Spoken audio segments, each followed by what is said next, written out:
ከፍቅሯ ርቃችሁ የምትኖሩ ማርያም ፊደል ናት ኑ ተማሩ። ሰላም ሰላም ተመልከተይ ናይ ቻናል ቤተሰብ ከመይ ትኾኑ? እግዚአብሔር ይመስገን በአነ ሁሉ ሰላም ከምታነ ሰላም ዘለኽዎ ሰሙል ሰላም ትኾኑ ናይ ሁሉ ጊዜ ትሜተይ እዩ ለማዓንቲ ብዝኾነ ቪድዮ ብሓድሽ ቪድዮ መፅአና ይኹ ብጣዕሚ መሕዘኒ ኣብ ስደት ዘለና ትማሊ ዝኾነ ቪድዮ ተዘርግሕ ነይሩ ፈወዱ ቲክቶክ እና ፌስቡክ ሓውና ዓረብ ቀቲሉ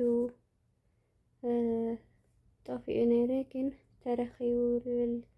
ዜና ሰሚዕና እና ብጣዕሚ ድሕዝን ብጣዕሚ ድሕዝን እግዚአብሔር አምላክ ናብ ሕማቕ መዓልቲ የውዕልካ ይበሃል።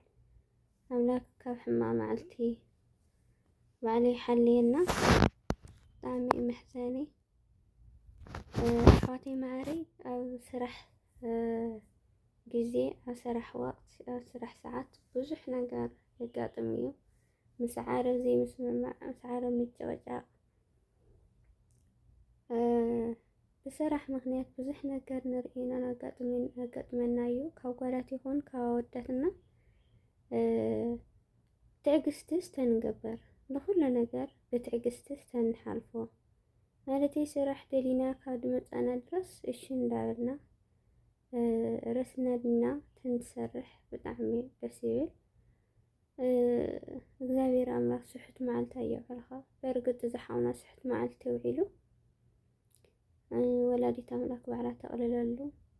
ማርያምን ብጣዕሚ መሕዘኒ ዝዓዲ እዚ ስደት ወፂእኻ ብስደት ከምዚ ዓይነት ፈተና ካጋጥመካ ከሎ ብጣዕሚ መሕዘንና ብጣዕሚ ናሓዚና አምላክ መውፅእ ይፍጠረሉ። ኣሕዋተይ ማዕረይ በተለይ ኣብ ጎደውሉ ትሰርሑ ኣወዳት ባዕልኩም ተቆፃፀሩ ማርያም ብጣዕሚ ሓዚና ኣነስ ወይ በስመ አብ ኣታይ እንደያ ዘእዝንነስ እንደያ ክትሰምዑ በስመ ስላሴና ስምዒትኩም ተቆፃፀሩ ማርያምን ምስ ዓረብ ተመላለስካ ልውፃእ ሳይኮን እያ ኣብዚ ዓዲ እዚ በቃ እንኳን ዶ ስዕዲ ሕጉ ብጣዕሚ ክሩር ዝኾነ ንዓድና ኳስ ንሪኦ ኣለና ኢና ትሕጊ ሃሚሃም ዝኾነ እንኳን ዶ ዝዓዲ እዚ እንኳን ዶ ሰብ ቀቲልካ ወዲ ዓረብ ልዋዕል ወዲ ዓረብ ብዝኾነ ኣጋጣሚ ተጨቃጨቃትካ ሰራሕተኛ ተጨቃጨቃት እንድሕር ፀፊዓትካ እንታይ ሃም ልብል ዓረብ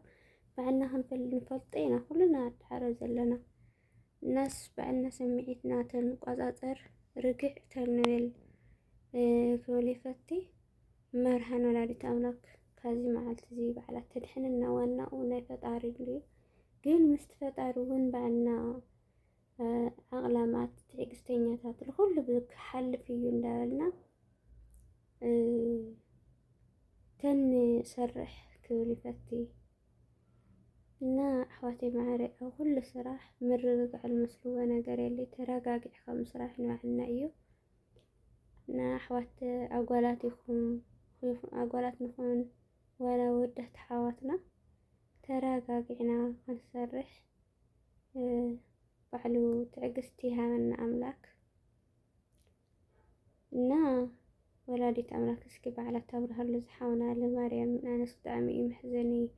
ኣዶ እንደያ ትሪኢ እንደያ ታግኒማይ ብዙ ስደት ዝያዶ ኣዲሳትና እንደያ ናህንደይ ኣዶ ሓዚና ቆሲላ እያሞ አምላክ እስኪ ሓዘን ናይ ወላዲት ሓዘን ባዕሉ ይቕልሎ እግዚአብሔር አምላክ ወልፈቲ ዝሓውና ደሞ ባዕሉ መውፅእ ይፍጠረሉ። ብጣዕሚ ሓዚነ ማርያምን በስመ ስላሴ ሰብ ናይ ዓረብ ሰብ ዓረብ ቀቲልካ ክበሃል እንኳን ዶ ዓረብሲ ኣብዚ ሓበሻን ሓበሻ ተጨቃጭቅ ሓበሻን ሓበሻ እንድሕር ተቃታቲልካ ኳስ ምን ናይ ስዑድ ሕጊ ካብ መውፅኣ ካብ መድሓዝካ ወንጀል ተሰሪሕካ ኣብ ዳእተኻ ኣቲኻ ብስሩ ሙስተሒል ተምልጥ እናስ እንኳን ዶ ናይ ዓረብ ናይ ባዕላቶም ዜጋ ተቃቲልዎም ማለት እዩ እና መውፅእ ይፍጠረሉ እስኪ ማርያም ብጣዕሚ መሕዘኒ ኣነስ ባዕሉ ቅዱስ ሚካኤል ብጣዕሚ ኣነስ ትማሲ እንዴ እዚ እግዚአብሔር ብዙሕ ሓይሉ ይውድአና ባዕሉ ኩሉ ነገርና ሓይሉ ስልጣኑና ባዕሉ እዩ እሞ ምናልባት ብዝኾነ ሓይሊ ካውፅኦ ክኾን ይኽእል ኣይፍለጥ እዩ። ጸሎት እስኪ ንግበረሉ ኩለትና በብዓድና በብእምነትና ጸሎት ንግበረሉ ዝሓውና ብሰላም ንክወፅእ ወይ እረ ማርያም ህንደይኻ ትሓዝን ወደይ ህንደይኻ ኢልካ ትናገር ናይ ህንደይ ሓዘንካ ኣይወፅእ ታደው እቶም ናይቶም ወለዲ ጸሎት ባዕሉ ይርድእዮም እግዚአብሔር አምላክ አንንደይ አቦና ነቢይ ዳንኤል ኣነስቲ ማለት ዘከረንስ ናይ አቦና ነቢይ ዳንኤል ካብ ኣፍ አንበሳ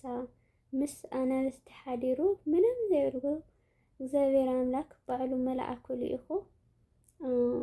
ነጢቁ ካውፅኦ ከሎ ካብኡ እሱ ተረየኒ እንዴ ሃምናቱ ይግበረሉ እግዚአብሔር አምላክ ማርያምን እግዚአብሔር ምንም ነገር ዝሰኣነ ነገር የለና ባዕሉ ካብ ኣፋና እስከ ኣፍ ዝማዕራው እዚኦም ባዕሉ መንጢሉ የውፅኦ ብሓይሉ ብጣዕሚ ድሕዝና ተማም ወለዲ ጸሎት እውን ባዕሉ ይርድእ እዩ እና በቢ ዘለና እምነት ኩላትና ጸሎት ንግበረሉ ምናልባት ለኮ ለይሱ ለኮ ክኾን ክኽእል ኣይፍለጥን ቃታሊ ክኾን ክኽእል ኩሉ ኻስ ኩሉና ኣሕዋቱ ኩሉና ደቂ ዓዲ ሓደ ኢድ ኮይንናስ ታይስሙ ተንኾኖ ድምፂ ተንኾኖ ክብል ፈቲ الناس ብጣዕሚ ዝገርም ናብ መዲና ጣይፍ መካ ዘለኹም ኣሕዋትና ለምቕኢነ በርግጥ ሓቂ ይትኽክል እዩ ምናልባት ተፍቲሽ ሓያ ተፍቲሽ ክህሉ ይኮን ክኽእል ስለዝኽእል ኣሕዋትና ዘለኹም ኣብኡ ተጥንቀቑ ባዕልኩም ዓርሶም ተልትሕልዩ ኸንበል ንደሊ እና ኣምላክ ባዕሉ ምሕረት ያውርደና ኣቲ ኣምላክ ንዓድኻ ተሰማዕኻ ከምዚ ኣብዚ ኣብ ስደት ኮይንካ እውን ናይ ስደት ተሰማዕኻ ከምዚ ናይ ህንደይ ይልከኣል ኣነስ ብጣዕሚ ዝገርማ ዝኾነ ዓድና ልሙሉእ ሰላም ይገብሮ ልኡለ